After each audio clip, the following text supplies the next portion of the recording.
بسم الله الرحمن الرحيم. اعزائي المشاهدين، اعزائي المستمعين، اصدقاء البرنامج، ازيكم؟ عاملين ايه؟ يا رب تكونوا بصحه وبعافيه وزي الفل. في البدايه ما تنساش ان انت تصلي على الحبيب صلى الله عليه وسلم. ما تنساش الصلاه على الحبيب مهمه جدا. بعد ما حضرتك صليت على الحبيب، تعالى نبدا بحاجه مهمه جدا، وهو فريق اوراوا الياباني. فريق اوراوا الياباني امبارح حقق معجزه غريبه جدا، وهو انه تاهل لكاس العالم للانديه كاول فريق يتاهل لكاس العالم للانديه، رغم انه لسه ما لعبش النهائي، ولكن هو اول فريق ضمن تواجده في كاس العالم للانديه، سواء كسب او خسر النهائي. يعني كسب هيتأهل، خسر برضه هيتأهل. واحد يقول لي طب اشمعنى الفريق المحظوظ ده داخل ليه كده؟ اقول لك ليه. مبدئيا كده، اوراوا الياباني ده هيلعب ضد الهلال السعودي، اللي بالمناسبه امبارح الهلال السعودي كسب الدحيل 7-0. فحظه بقى. واحد يقول لي طب وايه المشكله؟ بص يا باشا، لو اوراوا الياباني كسب الهلال فهيتأهل كأنه بطل اسيا.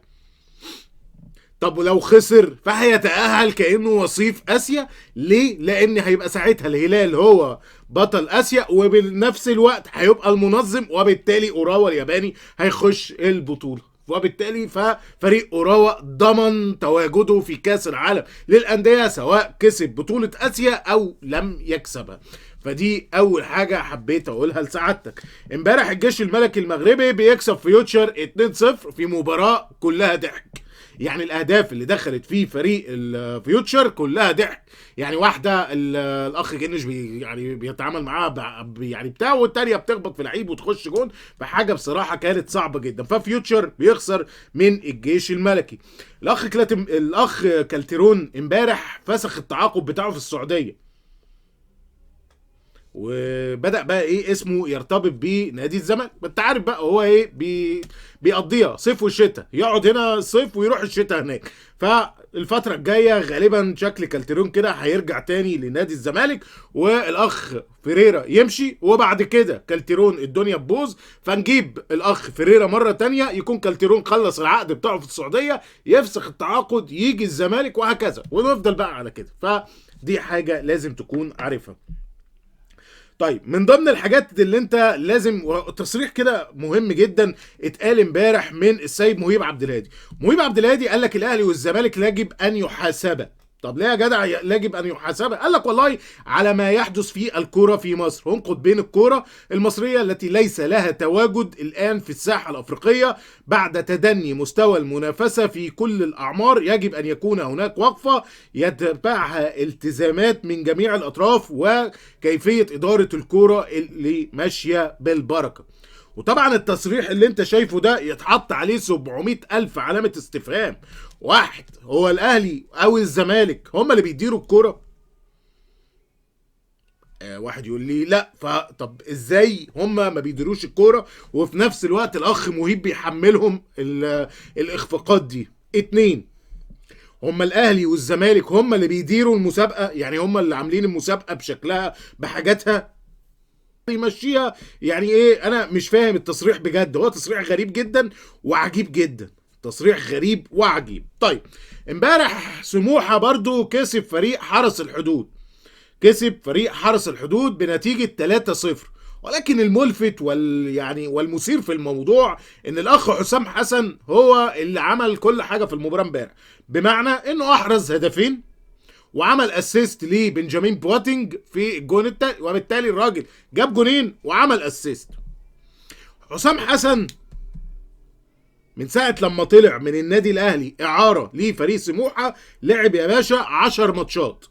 10 ماتشات. طيب، في ال10 ماتشات دول عمل ايه؟ في ال10 ماتشات يا باشا جاب 6 جوان وعمل 4 اسيست. في ال10 ماتشات جاب 6 جوان 4 اسيست. اللهم صل على النبي. سفاح قطر ما حدش عارف يوقفه. سفاح وبمعنى الكلمه. ده يا جدعان المهاجم اللي احنا بندور عليه. سفاح. 10 مباريات 6 جوان 4 اسيست. عايز ايه تاني؟ ده غلب لبا كوجو. عايز اقول لك ان حسام حسن ده نفسه وهو جوه الاهلي لعب 38 مباراه. 38 مباراه في سنه ونص. ال 38 مباراة عمل ايه يا جدع؟ عمل 4 تجوان و3 اسيست. شايف الفرق؟ واحد يقول لي بس خلي بالك، احذر، حسام حسن ما كانش واخد فرصته. ما عشان كده انا بتكلم. طبعا هو هنا في سموحه بيلعب دقايق كامله، ومش بس دقايق كامله، في ثقه كبيره جدا من الاداره وكل الناس ليه. طبعا مفيش جماهير، فالدنيا في اللطيف. في النادي الاهلي ما كانش فيه اقتناع من المدربين بيه، ما كانش فيه اقتناع جماهيري بيه، فبالتالي كانت الارقام بائسه زي ما انت شفت. 38 مباراه، اربع اهداف و3 اسيست، وممكن نحط له 3 كور في العارضه. انما مع سموحه ما شاء الله قطر، ما حدش عارف يوقفه. 10 ماتشات 6 جوان و4 اسيست. لو انا قلت لك دلوقتي ان الاهلي بيفاوض خوسامينيو لاعب برازيلي، ارقامه في الموسم ده لحد دلوقتي 10 مباريات 6 اهداف و4 اسيست، هتقول ايه؟ يجب ان نحضر هذا السفاح قريبا. فما بالك بقى ان هو بتاعك، اللعيب بتاعك. ولكن هل انت، طبعا اكيد في ناس هتطلع دلوقتي تقول لك يا جدعان حرام رجعوا حسام حسن، ده مش عارف ايه. ولكن السؤال اللي بيطرح نفسه، هل حسام حسن لو احنا مثلا جينا في اخر الموسم وهو مشي بالمعدلات القويه دي، وطبعا اكيد المعدلات دي هتفرض عليك ان انت ترجعه، هل لو انت قررت ان انت ترجع حسام حسن، هل ده هيكون فعلا يعني حاجه صح ولا غلط؟ ده بقى سؤال الحلقه. ده سؤال الحلقه. هل فعلا هيكون صفقة مميزة ان انت ترجع حسام حسن مرة تانية، ولا الافضل ان انت تسيبه بره؟ ده سؤال. هل انت شايفه سفاح ولا شايفه مكافح؟ يعني اكتب لي تحت انت شايفه ايه. فده حاجة لازم تكون عارفها.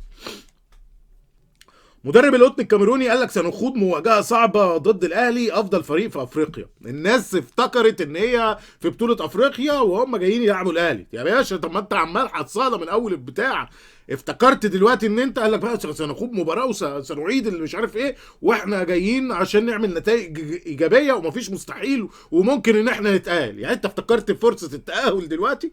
يعني انت كنت ماشي حصاله وعمال تخسر من الكل، افتكرت دلوقتي فرصه التاهل؟ فرصه التاهل دي جميله، يا سلام لما ابداها من مصر. فحاجه عظيمه جدا. فهنشوف. يعني عايز اقول لك ان في مشاكل على فكره هتقابلك في مباراه القطن. مبدئيا كده المتولي، عبد المنعم، وحسين الشحات، الثلاثه دول غالبا بنسبه كبيره مش هيكونوا موجودين في مباراه الداخليه ومباراه القطن الكاميروني، وممكن الموضوع يزيد شويه. فهنشوف بقى ايه الدنيا ماشيه ازاي. بس الثلاثه دول هيكونوا مؤثرين بشكل كبير جدا في الموضوع ده. ده حاجه لازم تكون سعادتك عارفها. يعني مش عارف فهنشوف. ده حاجه. الحاجة اللي كمان عايز اكلم سعادتك عليها، وهي ليها علاقة بالسيد مارسيل كولر اللي طلب بوجود اخصائي نفسي رياضي مع النادي الاهلي.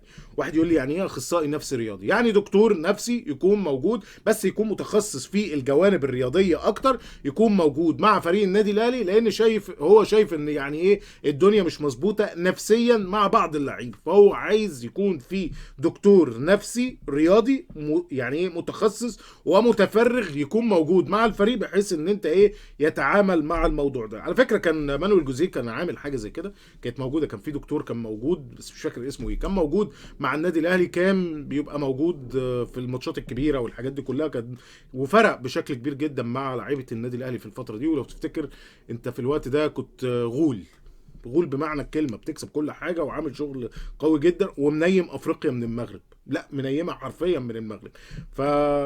هل ممكن ان احنا نعيد التجربة مرة تانية؟ هنشوف.